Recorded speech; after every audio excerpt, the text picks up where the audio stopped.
Welcome to the Thinking Practitioner Podcast, a podcast where we dig into the fascinating issues, conditions, and quandaries in the massage and manual therapy world today. I'm Whitney Lowe. And I'm Tel Luca. Welcome to the Thinking Practitioner.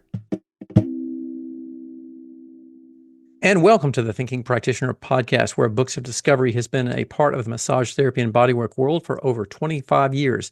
Nearly 3,000 schools around the globe teach with their textbooks, e-textbooks, and digital resources. Books of Discovery likes to say that learning adventures start here, and they find that same spirit here on the Thinking Practitioner Podcast, and are proud to support our work, knowing that we share their mission to bring the massage and bodywork community thought-provoking and enlivening content that advances our profession. And note that instructors of manual therapy education programs can request complimentary copies of Books of Discovery's textbooks to review for use in their programs. So please reach out at booksofdiscovery.com. And listeners can explore their collection of learning resources for anatomy, pathology, kinesiology, physiology, ethics, and business mastery at booksofdiscovery.com, where Thinking Practitioner listeners save 15% by entering Thinking at checkout. Welcome back to the Thinking Practitioner Podcast, and I'm delighted to be joined today by Christian Green. Christian, thanks for joining us here on the Thinking Practitioner, and just want to say welcome and tell us a little bit about yourself, and then we'll jump into talking about some of the interesting things you've been doing. Well, first of all, thank you for having me. It's an honor. And I guess to sort of summarize what led me to sports massage and a little bit about my background, I was an employment misfit for years. Employment misfit, I love that term. Yeah, it's probably the friendliest way to put it. Yeah. Nothing else worked, so I ended up in massage, and my path was really interesting. I started out wanting to be a comic book artist and just enthralled with anatomy, and then that became trying to get the abstract of things across. So I got into abstract art, started doing art shows, was living on my own. And then from there, got into bodybuilding, interestingly. So then I'm trying to embody the thing that I loved. And then after that, if you fast forward about 20 years later, the whole employment misfit thing led to, double-digit jobs. Just nothing was sticking. I get married. My wife is pregnant, and we need to find a way to make money, support the family. So she said, well, you're really good at massage. Why don't you go to massage school? Ended up going to massage school, and then it was true love. Yeah. From the start. I always love hearing the origin stories, because there's so many different ways that people sort of bounce around and find themselves sort of moving into this profession and moving into it in unusual ways that they oftentimes didn't expect doing. So, thank you for sharing that. The reason I wanted to have you come join us today, you've been doing some really interesting work. You and I have had a chance to talk about this a little bit prior, but you've been doing some work, especially with performing artists and a good bit with athletes as well. And so I want to kind of zero our attention in on that today. So tell me, how did you get involved with performing arts, people doing performing arts stuff? And maybe let's start off by defining a little bit about what that is. What is performing arts? Who are the performing artists that you would tend to be working with? Athletes is a pretty common mindset or a category for people, but who are the performing artists that you work with? So it's interesting, because in performing arts medicine, since the 70s, they've been trying to understand the special challenges that performing artists face. And in that process, over time, they've come to view performing artists also as a type of athlete. Mm-hmm. Yeah. And so performing artists that I will treat or run into would be recreational performing artists. Many, I would say, pre-professional to semi-professional, and then some that are legitimately professional. Like I would say the highest level of performing artists that I have worked on would be in the music realm, lead singer for a metalcore band named Jackson Bankston. He lives in California now. And I would say, so like the most entry level would be a ballet artist who is actually part of an administrative team for a ballet school. Mm-hmm. And then there's also some that are in bands that I work with. They kind of run the gambit. And interestingly, there's not a whole lot of difference. There's some little differences, but not a whole lot of difference in what they need. Yeah. As well as with many of the athletes that I work with, as well as the elite athletes. Yeah. You mentioned that you'd also become involved with an organization doing this, the Performing Arts Medicine Association. Tell us a little bit about what that organization is and what it's for. So the Performing Arts Medicine Association, you can find online by going to artsmed.org. So artsmed.org. Yeah, we'll make sure we include that in the show notes as well. Yeah. They do a much better job of describing what they do, but I'll give you my best shot. They conduct research. They advocate for the performing artist. They work with a lot of partnerships with other organizations, like organizations that are focused on developing trainers. They work with physical therapists. They work with voice experts. They work with surgeons. They work with a wide array of people who are doing the research and making clinical application of performing arts medicine in the clinic and in the real world. Mm-hmm. Yeah. So they're sort of like the intersection of advocacy for the performing artist, the clinician, the teacher, instructor, the trainer, and others. And so how do these people find you, the performing artists themselves? I mean, certainly in sports massage, there seems like there's, sports massage became kind of like a really big thing when I was starting into massage back in the mid 80s. And it was kind of one of the things that catapulted the massage profession's growth through that period too, was, being out at events and working with athletes and being in environments where we were in close contact with a lot of them. It was sort of easy to connect with that community. It seems like maybe not quite as easy to connect with, who and where the performing artists might be hanging out. So how do you find them, or how do they find you? Yeah, so that's a really good question.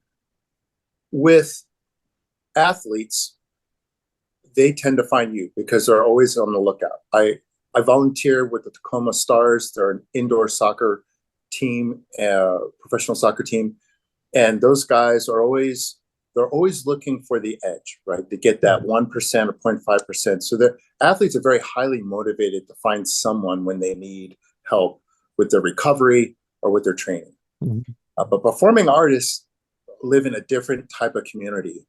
There is a really strong stigma against admitting you need any kind of physiological or psychological help. Oh, interesting. Huh? Yeah, it's a good way in the mind of the performing artist to lose a gig or just be viewed as weak and unreliable. Do you think that's because of the sense of competition among them about, like, I got this spot on the ballet roster, or, I got this particular job with this band because I could do this kind of thing? You think the competition thing is driving that, or what is it that's driving that, do you think? I think the safest thing to say is that it has to do with misinformation.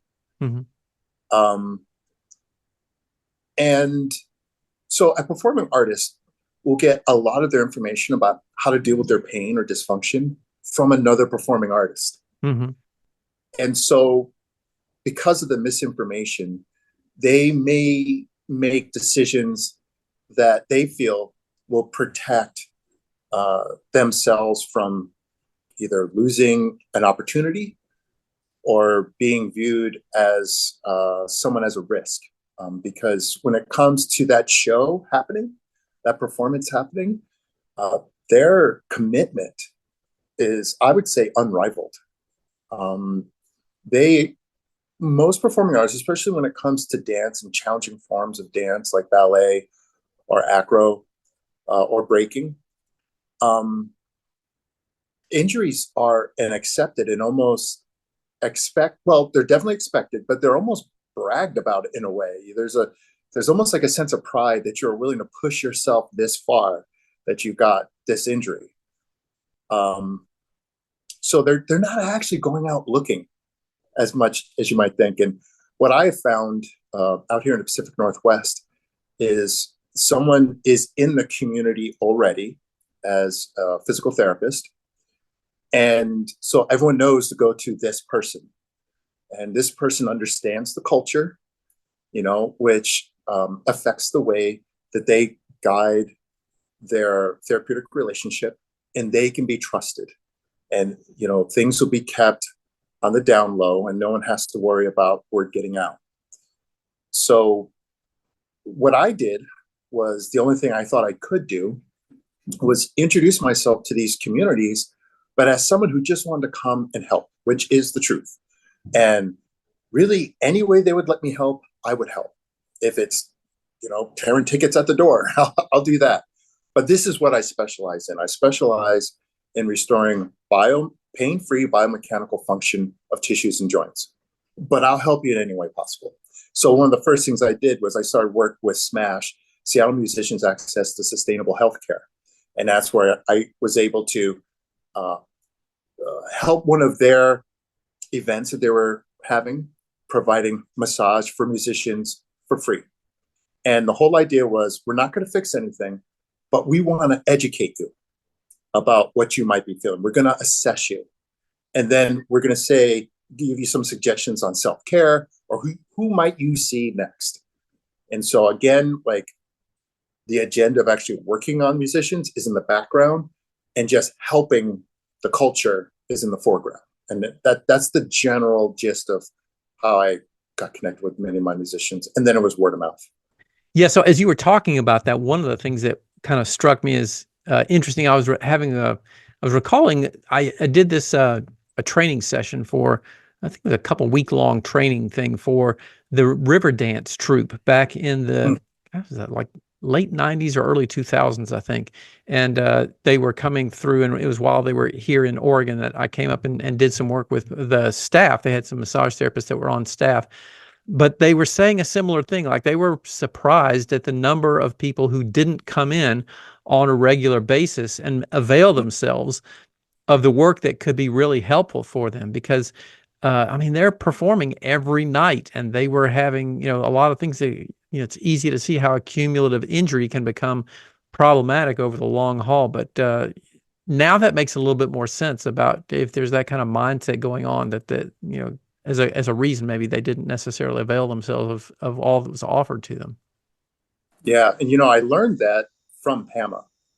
So organizations like PAMA and what's another one? Athletes as performers, or performing athletes. There's a bunch of organizations out there. There's IADAMS, International Association for Dance Medicine and Science. Any one of us as body workers can go to the website, find out what their mission is, and kind of work through them to learn about the cultures that surround this special subset of athlete. Yeah. That may not see themselves that way, and then just work with that, and then make yourself available. I would cold call. I think that's, you're showing your willingness right then and there, and they get a feel for you right away. The best word of mouth comes from your mouth. Yeah. I would say. Yeah. And I would imagine, that some of these, especially some of the performing artists, may not necessarily view themselves as athletes. I certainly recall running into this a couple times, especially working with musicians, who, it's easy to see how something like, drumming might be considered a lot more of an athletic event. Maybe not quite as easy to see how it's an athletic activity to a keyboard player or a violinist or something like that. But the loads that those tissues are under for hours and hours on end of practicing and things like that. We see some pretty serious kinds of things developing. I know, I've worked with a number of musicians who were grappling with dystonia and neurological problems that had come into their neuromuscular system as a result of this just absolutely constant overload kind of thing. Part of the reason why they don't see themselves as athletes is they don't get the same support that an athlete gets. So it's Yeah. a different environment, you know. You'll get injuries from performing artists because it was a dark stage and they tripped over some of the rigging. Yeah. A lot of people don't know this, but there's sprung stages and stages that are not sprung. So a sprung stage is one that actually is constructed to accommodate the health of a dancer. It's kind of springy, Yeah. you know, so your joints can absorb that force a bit better. But there's a lot of stages that are not like that, and worst of all, there are stages that are raked. So in order for the They're audience what? Can you say it again? they are raked. So What like does that mean? that means instead of being level like this, the stage is actually kind of like that. Huh. So Okay, imagine, tell our audio listeners what you're doing with your hands so they can know so what I'm tilting my hands forward to show that there's a slight slant in the stage, as if the stage was a huge ramp. Okay, but it's not that steep, but still they're raked, they're tilted. angling down toward the audience. Toward the audience. So Is this the just audience for viewing purposes or benefits, or what's? Yes, exactly. And herein lies one of the reasons why there are so many musculoskeletal issues and special, I would say, problems that are special to the performing arts is the focus on the aesthetic over the accomplishment of the task. Yeah. So in other words, when a football player or football team runs a play or wins a game or scores a goal, you did your job when you scored the goal. Yeah, it doesn't have to be pretty. It doesn't have to be you got it done. Right. But performing artists, Yeah. you could do the choreography, but if you didn't look good doing it, you failed. Right. And you feel that failure. And you'll be told about that failure from so are there instances that you can think of, like maybe some examples for our listeners too, of instances where something might be, let's say, biomechanically sort of not the best, but aesthetically very pleasing, like something that would be, that they'd be aiming for, that would be, aesthetically desirable, but biomechanically or, anatomically challenging for somebody? When someone who dances ballet goes from demi-point, which is on the balls of your feet, the point that's on your toes. First thing that comes to mind. Yeah. That's a big one. I just I still cannot conceive of doing that, It's important for them to create lines that are aesthetically pleasing with their body.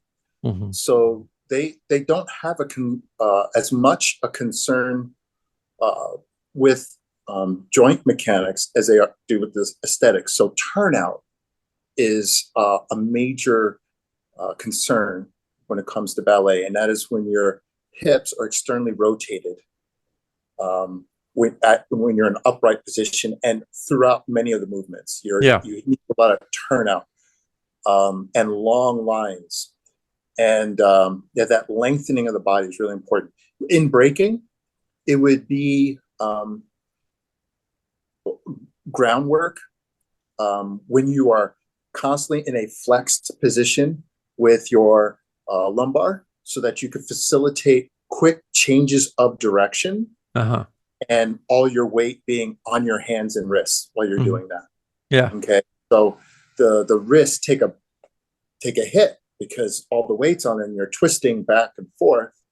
This is not really what our hands are made to do. Yeah. So they take a hit.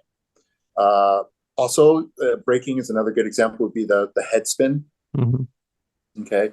Even though kids seem to be able to do it a lot easier than adults. We went to a show not long ago with the Massive Monkeys. It's a popular crew, or I should say the crew in Seattle. And they had their 25th anniversary. And we saw kids 9, 10 years old doing head spins, no joke, 30 seconds to a minute straight. Wow. Knocking down. It didn't faze them at all. Adults, it phases them a little bit more. Right. But and those things, they're just that's standard. That's standard. Yeah. So are there, in working with these groups, with both athletes and performing artists, do you have any kind of things that you would consider unique approaches that are unique to those particular populations, or do you tend to do the same type of work, just maybe tweaked a little bit for each individual? I would say the work I do with recreational athletes and elite athletes differ, but the work I do with recreational performing artists and higher level performing artists are the same. Mm. But generally speaking, you're looking for whatever their values are. What is it that they're trying to do? Are they trying to avoid pain to get a new skill? What is the skill? Can they demonstrate it? What I mean by skill is could be a move. Mm-hmm. Okay.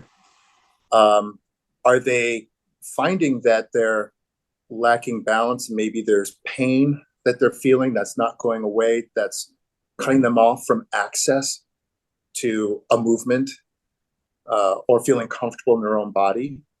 I mean, these are all the same things I would ask any other client, but with them, I'm expecting that it's going to be like a position that's not biomechanically, of the norm. Yeah. And so I have a lot more demonstrating from them what they mean. Yeah. And to that end, I actually built a little makeshift sprung platform out of pool noodles and a 4x8 sheet of plywood and some framing, Mm-hmm. so that they can actually demonstrate it on a safe stage. Oh, nice. Uh-huh. Yeah. And they could absorb those forces and actually show me what they mean. Yeah. Tell me. Yeah. Yeah. One of the things that, I, certainly ran into a lot in working with athletes many years ago. And this is a common thing I hear from a lot of practitioners who are doing that on a regular basis is when an athlete or a performing artist has that mindset and dedicated commitment to a performance, be it an upcoming sporting event or the nightly show that you got to be ready for. There's a lot of times that they will say, "I can't stop. I can't not do this." So how do you work with that in terms of that mindset, which is, I mean, I get it, that for many people, that's their livelihood. They have to keep going on that. So, but we know from a sort of a tissue healing standpoint, if there is an injury present or in terms of getting back to optimum function, rest would be a really important factor in there and some time off from those activities. But when they can't do that, how do you work with that, with those people? So in my practice, I like to call it I use what I call a story form health history or biomechanical event history, where I use a whiteboard. Mm-hmm. And as I'm going over what led up to the inciting event, I'm also going into their past. Has this happened before? Mm-hmm. Where did it happen? What other injuries do you have? And then I ask them questions about, what was going on during that time? What was your sleep like before then? I try to layer in what was going on before and after the injury. And then from that story form approach, I can then reason with them because I can show them what they just told me. Yeah. That you had an extra performance that week because your troop did really well. And to celebrate the night before the next performance, you went out drinking. Yeah. Well, alcohol, we know, is a poison. It's not going to help you recover because it's going to disturb your sleep. I don't have to give them any kind of official, okay, now you can't do this. It's not my place. We have to work with their values, right? And that's one of the challenges of that culture, of any performing arts culture, is there are things that people in the culture do that may not be good for them, but it brings them camaraderie, it brings them all these other things that they're looking for in this practice, this art form they're a part of. But just education, forming, painting those lines between the injury, what happened before, what happened after, what did it cost them, so they can make more value judgments based off of more empirical. Even though it's anecdotal, it's right there on the board. It's sort of empirical information. They're the ones telling me. Yeah. And that's probably your safest bet. No massage therapist that I've ever heard of has are in a position to clear someone for performance. But oftentimes, troops will have a physical therapist that can clear a dancer or not. Yeah. So encouraging them to go to who that troop or that company works with the information we just discovered in session is probably going to do a lot of good for that dancer if they insist on pushing things beyond reasonable boundaries, you know. Yeah. So I want to talk on that theme for just a moment too, with the other people who are involved in care for these individuals, be it athletic trainers or something like that in a sporting environment, or PTs that might be working with the team or might be working with the dance troupe. Do you find yourself working in close conjunction with some of these other healthcare professionals, or are you all kind of like not talking a lot and different people are doing one thing with one group and one thing with another group? So right now, what I've noticed, at least with my involvement with PAMA, I know there are other massage therapists involved with companies and things, but you don't hear of that as often as you hear as like, this is the company's physical therapist, this is the company's physio, this is the company's surgeon, this is the company's trainer. Yeah. So right now, I wouldn't say, although I don't know for sure, but I wouldn't say massage therapists are really commonly in a position to access the rest of the team that's working around the dancer. Mm-hmm. But that doesn't mean you can't, because you still are working with that person, and you can ask them to start a dialogue with whoever is part of their team for musculoskeletal care or psychological care. More of the forward-thinking companies will have that. It's sort of like a sports psychologist for performing artists, you know? Yeah. Uh-huh. Because there is a direct link. We know, as you know, the risk factors for musculoskeletal injuries. There's a direct link between stress, anxiety, depression, and the prevalence of musculoskeletal injuries. So some companies are coming around to that and understanding that. So in doing that, I know we get asked all the time in the treatment room, what kind of things can I do to help me, either get over this or keep from having this happen again? Do you have any common preventive things that you tend to share with people? And again, is it similar between the athletic clients that you have and the performing artists, or do you have things that are a bit more different on preventive care type things? So it's the same, but my approach is usually different. Mm-hmm. It's usually orbits some form of makeshift load management for the athlete or performing artist. It's usually what they're doing with their time outside of the performances and training, decisions to maybe go play more games than they really needed to. Not all professional athletes just play with their teams. They can go out and do what they want. Mm-hmm. They can play for multiple leagues if they want on certain levels. Recreational athletes tend to have the thought that more is more. I want to go snowboarding, then the next day I want to play pickleball, and then the next day I want to play basketball. Well, I could do that, right?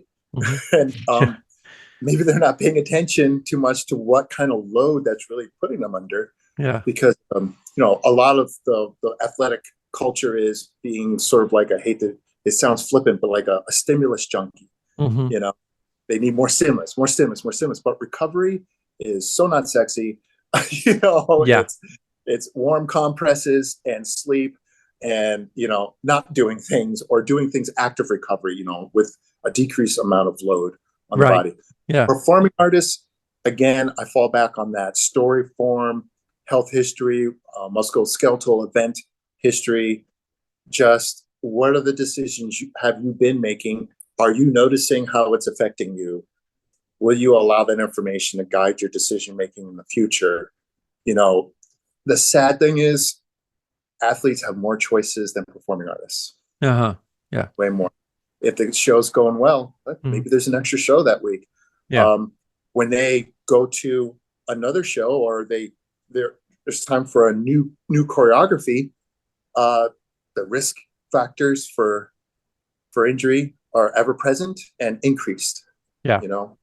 I've also begun to see a correlation between activities, whether it's athletic, performing arts athletic, that are choreographed and those that are more improvised. Interesting. So meaning like a correlation between injury incidences that happen? Yeah. And I'm going to guess that they're more common in the improvised activities, or you would think, but it's a little different. So you think about football players, right? their training is very regimented, Mhm. right? Very choreographed. But when they're on the field, there's a lot of improvisation that has to happen Sure. within. Yeah. And so their capacity to improvise over the years of playing football has increased to the point where they could do a repetitive activity without having the harm of repetitive action. Yeah. But now, if you look at a dancer who's learning this choreography, they're going to move the same way every time they do that dance. And if they're going to the right all the time and not to the left, that could cause some sort of functional imbalance that might preclude an injury. See, because Right. remember, Yeah. Yeah. moving the same way Mhm. day after day after day and pushing yourself to the limit, that the body doesn't always love that. Yeah. We see that with golfers too. Yeah. Golfers are getting more muscular. Why? Because they're building up their capacity to be able to do a very choreographed motion with Mhm. great force or really fine-tuned focus over and over and over and over again. Yeah. So yeah, I definitely see the choreographed having issues unless the muscles that are being used are muscles that are intrinsic to endurance activities like the hands. Mhm. It takes a lot. It takes a lot to damage your hands musculoskeletally. Yeah. But performing artists manage to do it. Yeah. And I think people in our profession manage to do it quite a bit as well. Yeah. We see that, and maybe we should fall into that performing arts category a little bit as well of what we're doing. So, I want to talk about a slightly different tack here. You and I have had some lengthy discussions about the importance of education, research, and things like that. And I'm curious, like, what kind of things do you do to keep up with what's happening in those fields or other types of research things that inform your practice? I would say YouTube University is a good thing. Mm-hmm. I would say because it's engaging. You can get a lot of information fast. The problem with YouTube is there's a lot of hucksters and Yeah. fakers, Uh-huh. and you really got to vet someone. And the gurus, there's no shortage of gurus. Yeah. But I will say that books are a great resource Mm-hmm. for keeping up with things. I have the Fascia in Sport and Movement book that's been invaluable to me. Mm-hmm. I have Carla Stecco's Atlas to the Human Fascial System. Mm-hmm. That has been an immense benefit to me in just seeing, well, what are the size of these lesions we talk about? What does muscle really look like? Because these fresh cadaver studies really dispel a lot of myths about muscles and fascia that help us with our hands. I imagine what kind of practitioner I want to be, and I pick my continuing education courses accordingly. Mm-hmm. So as I learned more about the body and what I was finding in during sessions, I determined what is it that I'm missing? What am I losing out on? Why is this not turning out the same way over and over? So I found your course, of course, the Academy of Clinical Massage. And one of the things I really benefited about that is just the emphasis on assessment. Mm-hmm. I mean, we all love new techniques. Ooh, look what it did, right? Yeah. But why are we doing it? When do we choose to do it? In what order do we treat someone? Mm-hmm. All those things are we can learn those things from a more comprehensive, path of continuing education. Yeah. Think to yourself, what do I need to know? Pick those things. Don't just do it for the hours. Yeah.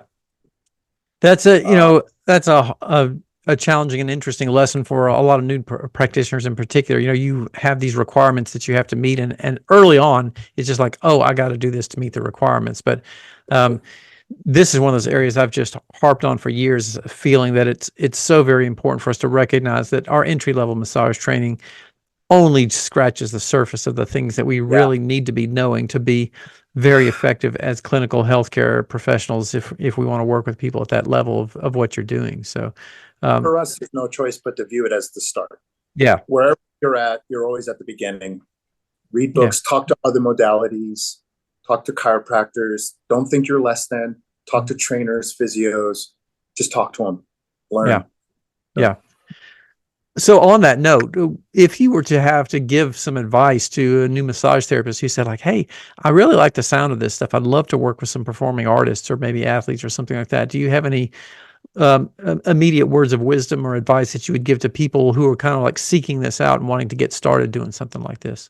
Okay, so the first thing I would do is focus on yourself, because it tends to be when we prepare for something, we tend to attract that thing for Mhm. whatever reason.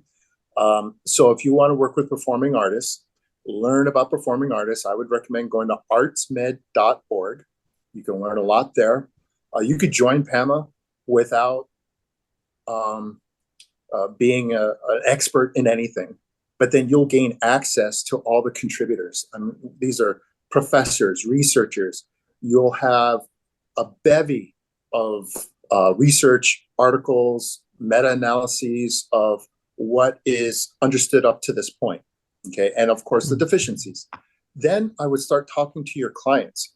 They might already be performing arts, you wouldn't know it. They might be doing it recreationally on the side. Learn what you can from them, put their values as your goals during the session, and then try to understand their expectations. Then be patient. Mhm. Once you've started doing that, then I would say find a local company or school. And what I do now, which I started out doing, I'm still doing it, offer them something for free. Mhm. Don't just offer them the service, hey, I'll let you spend money on me if you'd like. You know, um, show them that you're willing to put some skin in the game, Mhm. volunteer for an event, um, offer to do some public speaking. I'm this will be the second year that over at the Evergreen City Ballet, I will be speaking to some of their students during their summer intensive about how to appraise their pain. That happens to be one of the things that would really help a lot of performing artists is how do I interpret these sensations that I'm having? Is Mhm. this pain bringing me closer to my goal or further away? Help them understand the difference from the research. Mhm. And this doesn't have to be about that particular subject. It's just something I know that was a need for dance. You Yeah. could just talk about yourself and come in. This is what I do, and I want you to know what I do and what I see because it might help you with what you're doing and how you treat your own body. Mhm. Use your imagination. Be creative. Yeah. Be creative. That's a really big part of it. And Yeah. then once you earn that trust, you'll get closer and closer to being Yeah. able to treat.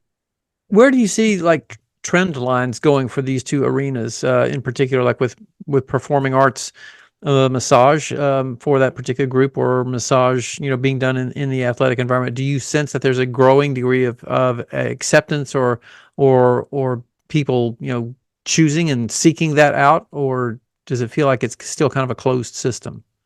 I feel like culturally, like on a social level, it's still closed, Hmm. but they're working on it. Okay. But with regard to like valuing the services that, say, a massage therapist or a body worker um, offers, certainly trending up. So I definitely see the trend going up with like a patient-centered, client-centered approach to care. They are adopting more manual therapy, Hmm. but socially speaking, they're still kind of closed. You got to earn that trust. Yeah. Yeah, but it's improving. We just need to keep doing what we're doing, educating general public about what we do, why we do it, asking our clients what are their values, what are their expectations, and trying to meet that. Yeah. And then we'll across the board go up. Yeah. Wonderful. Any other last parting thoughts that you would like to share with our practitioners on issues related to performing arts, massage approaches, athletic approaches, things like that? We tend to get kind of focused on the biomechanical, Hmm. and um, even though maybe the value of what we do hits more on what people call the biopsychosocial Hmm. realm, um, try to remember there's a person in front of you. And even though they do performing arts and they're an athlete, they're still a person. Yeah. And body work, regardless of what it is, has not moved far away from what it was when we were children. Mhm. Child gets hurt, child reaches out. Parent or some other authority figure comes over, says, what's wrong? Child says, hurts here. Mhm. You say, where? They point. You put your hand on the owie. You take a look at it. You assess it. And then you tell the child, it's going to be okay. Yeah. It hasn't really deviated far from that, has it? Yeah. In a nutshell, if there was a nutshell about what it is that we do to help make people feel better, that's kind of it encapsulated there. Yeah. Yeah. So, well, Christian, thank you so much for sharing those things with our listeners. If people would like to get in touch with you, learn some more about the things that you've mentioned, is there a quick way, easy way for people to get in touch with you? I invite anyone who wants to drop me a line, connect, ask questions, learn more about PAMA, performing arts, or just connect as another practitioner. Reach out to me at christian@manualtherapyseattle.com.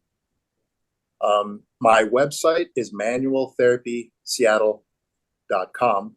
And there you can see some more of what I'm doing.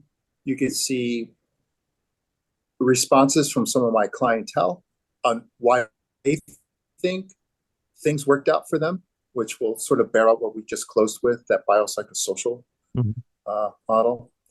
And yeah, I think that's probably the best way. Yeah. Wonderful. Well, thank you so much for coming along today and sharing some of those things with our listeners. There were some really valuable gems in there about working with these unique populations. So it's always interesting to see the very different places that people have taken this wonderful work, and this is certainly some groups of people that I think can value and really gain so much benefit from the things we're doing. So thanks again for the work that you're doing and for sharing that with everybody today. And do recall the Thinking Practitioner podcast is supported by ABMP, the Associated Bodywork and Massage Professionals.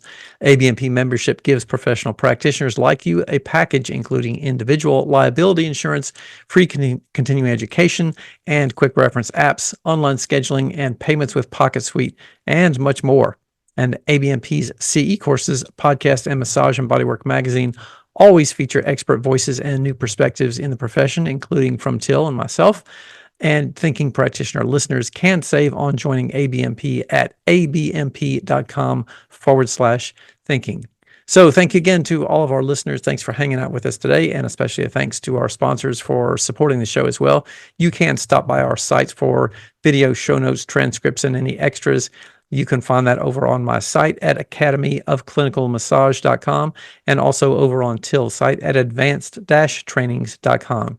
If you have comments, questions, or things you'd like to hear us talk about, just record a quick voice memo on your phone or use the old-fashioned email to send it to us at info@thethinkingpractitioner.com, or look for us on social media under our names. You can find Till there under his name, Till Luca, and myself under Whitney Lowe over on various social channels there as well. If you got a few minutes, we'd love if you'd stop by and rate us on Apple Podcasts. It does help other people find the show and does help support the work that we're doing here and trying to bring you good quality content. You can hear us wherever you listen to your podcasts. So please do share the word, tell a friend, and we'll look forward to seeing you in the next go round.